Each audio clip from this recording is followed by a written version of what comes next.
Michael Jordan for me was like, it looked like he was like Jesus, Black Jesus walking towards me.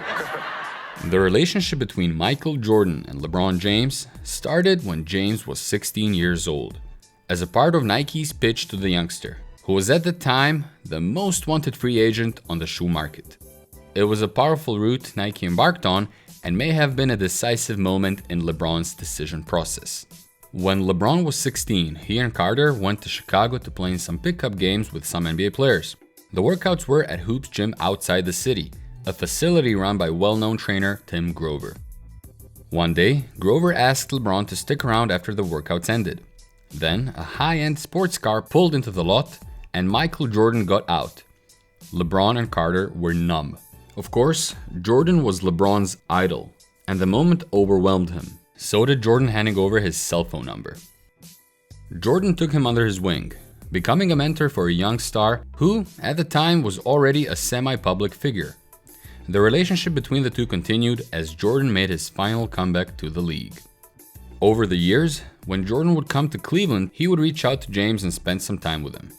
It's a common practice in NBA circles, as established NBA stars are always mentoring young, up-and-coming basketball phenoms. Jordan did it with LeBron, LeBron did it with Durant, and countless other prospects, preparing the ground for their NBA careers. Jordan unquestionably saw something in LeBron.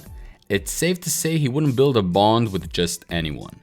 His airness has to consider you worthy of his time and effort, and James fits those parameters. Them spending time together made it seem like MJ saw something special in James. However, it seems he had doubts about LeBron adapting well to the overall talent of NBA players, as he predicted an adjustment period when he decided to go pro. Once he gets to this level, I don't think he's in the upper echelon of two guards or small forwards. I think he's towards the bottom, respectively, so because there's so much about his game he's going to have to adapt to. He has unbelievable potential. I think that's what everybody's looking at, everybody's raving about. But he hasn't played against competition consistently, college or pros. He's played against high school kids. You have to give that some credence. It's safe to say MJ was wrong with his scouting report on the King.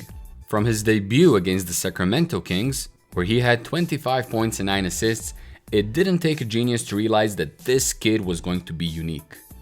His rookie season was a testimony to it, as James won the Rookie of the Year award, at that time becoming the third rookie to do so and average 20, 5, and 5. Big O did it in 1960, and MJ did it in 1984. He did have to go through some sort of growing pains, but not nearly to the extent as Jordan predicted. LeBron became the team's best player the first day he stepped on the floor and found his groove right away. The level of competition was nothing like he ever had faced before, but it didn't take him long to start dominating on the individual level.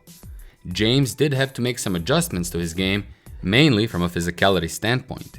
But find me a player who doesn't. So yeah, MJ's assessment was way off. He did, however, predict a good NBA career for James. But when you think about it, only good? Come on, MJ, you're better than that. When you look at the skill level and his maturity at his age, he's definitely talented enough. 5 years from now, if he takes on the dedication of being the best basketball player he can be and continues to improve and accept challenges and not get comfortable with what's been given to him or what the expectations may be, he could definitely be a good pro. I don't have to explain why Jordan was off on this one. Well, wasn't exactly off, but he just greatly underestimated James. Was it about MJ's lack of sensationalism towards others and not giving respect when it hasn't been earned? Maybe. But perhaps it was more about Jordan revealing his talent evaluation chops yet again, as he did countless times with the Hornets. As great as his airness was as a player, he simply lacks the ability to recognize talent. I'm not just talking about LeBron. He was responsible for arguably the worst number 1 pick of all time when he selected Kwame Brown. The list goes on, as he took on Adam Morrison 3rd overall in the 2006 NBA draft. I could go on with a series of questionable moves Jordan has made as an executive, but they would all point to the same thing.